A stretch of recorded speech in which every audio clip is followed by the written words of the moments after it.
Welkom bij Molen Toekomst in Hoeve. Mijn naam is Figo en vandaag ben ik jullie gids. Ja, je ziet het al, ik ben niet zo oud, maar geloof me, ik weet er alles van. Dus kom mee, ik laat je de molen en de brouwerij zien.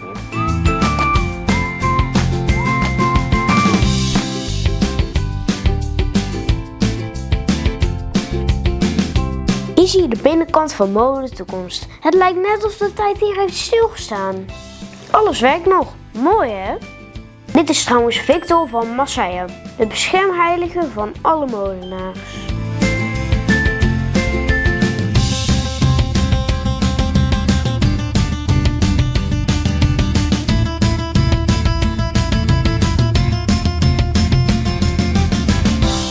Wist je dat deze molen al gebouwd werd in 1862?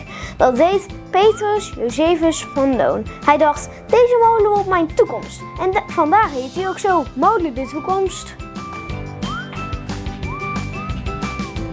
En raad eens, voordat de brouwerij hem overnam, is de molen altijd in de familie van Loon gebleven. Best knap hè? Maar natuurlijk is hij er wel door de jaren heen op generatie van generatie gegaan.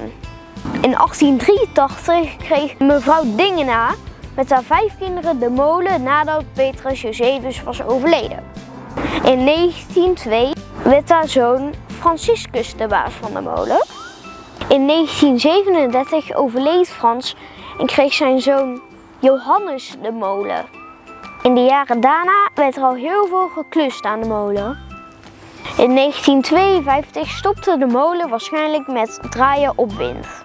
Maar gelukkig werd de molen eind jaren 60 helemaal opgeknapt. In de jaren 70 lieten vrijwilligers de molen weer vrolijk draaien. En na al dat harde werk kunnen we nog steeds genieten van deze mooie oude Brabantse molen. 1862, dat is al dus heel lang geleden. Toen bestonden Netflix en TikTok nog niet eens. En sterker nog, YouTube begon pas in 2005. Dus deze molen is veel ouder dan alle filmpjes die je nu kijkt. En sterker nog, hij heeft zelfs 2 wereldoorlogen overleefd. Laten we hopen dat het maar daarbij blijft. Want de molen is nog steeds en mooier dan ooit. Laten we starten bij het begin. Op het land van de boer. Om meel te maken heb je graan nodig. Het graan moet worden geoogst. Dat doet de boer met een speciale machine. Een combine. Dit is een superhandige machine. Want tegelijk wordt het graan ook gedorst. Dan schud je eigenlijk de graan los van de plant. Net alsof je kruimels uit je broodrommel schudt. Voordat we kunnen malen moet het graan eerst worden schoongemaakt. Want zand in je brood, dat knarst ook tussen je tanden. Dan gaat de graan de opslag in de silo of in de molen zelf. Dan staat het alweer klaar voor de volgende stap. De molenaar moet eerst de molen in de wind draaien door middel van dit wiel. Hij draait dan de bovenkant van de molen, want die staat op wieltjes.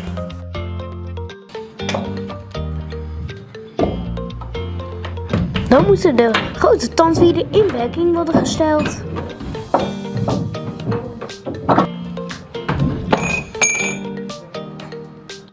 Daarna haalt de molenaar de pool van de molen, een soort slot, zodat hij niet draait. Dit doet hij vanaf buiten.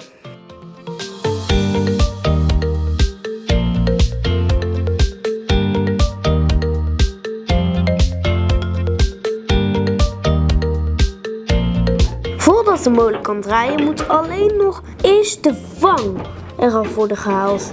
Dat is een soort van rem op het eerste grote tandwiel van de molen. De molenaar doet het ook vanaf buiten. Hij hangt de vang in de haak. Hier komt het spreekwoord in de haak zijn vandaan.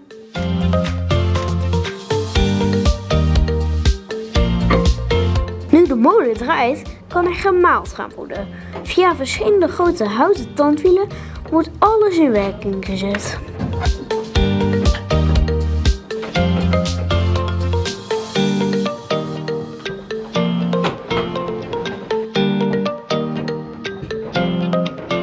Nu komt het spannende werk. Het graan gaat via een soort lift, de zogenaamde Jacobswalg, de 2 maalstenen in. Hier onder mij liggen die 2 maalstenen. De ene staat stil en de andere draait super hard rond. Samen malen ze het graan helemaal fijn tot meel.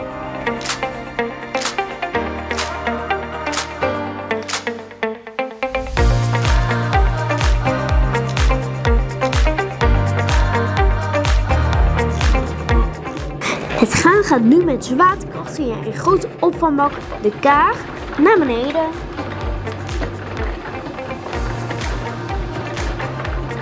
De trillende beweging zorgt ervoor dat het graan zakt.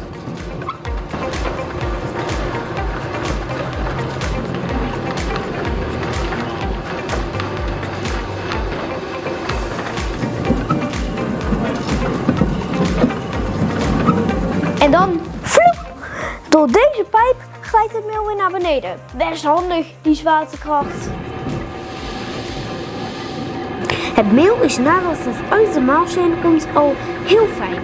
Maar er moet nog wel wat gebeuren. Dan komt de meel door deze bel. Dat is een soort superzeef. Die scheidt meel en grove griezen. Voor bijvoorbeeld griesmeelpap. En dan gaat het in zakken. Klaar voor de bakker of voor jouw pannenkoekenmix. Of natuurlijk voor de brouwerij. Nog even alles op een rijtje. Eerst haalt de boer het graan van het land met die supermachine, een combine. Dan gaat het de molen in. En de molen werkt op windkracht, helemaal gratis. De molenaar is de baas van de molen. Die moet de molen goed zetten op de wind. En als hij pauze wil nemen, moet hij de wieken stilzetten met een grote rem. Weet je nog, dat gaat met de vang. Het kost heel veel kracht om de molen weer tot stilstand te brengen.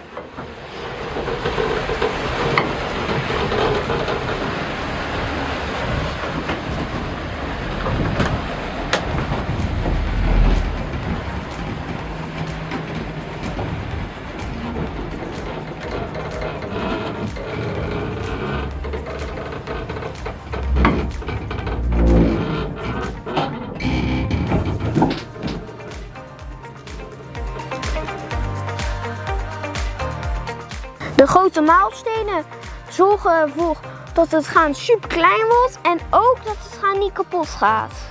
Dan gaat het in de bel. Dat is die hele goede zeef. En dan heb je echt heel fijn meel. Dan kan je daar uitproducten van maken zoals brood, pannenkoeken, poffertjes of voor de papa en mama's een lekker biertje. Want dat is ook een heel leuk deel hier. De brouwerij van de Meuleind. Hier maken ze het bier. Het graan van de molen wordt gebruikt om mout van te maken en uiteindelijk bier. En na al dat harde werk kun je hier beneden in de taproom heel lekker proeven. Nou, voor de volwassenen dan. Ik krijg alleen appelsap, maar gelukkig wel in een glas, zodat ik er cool uitzie.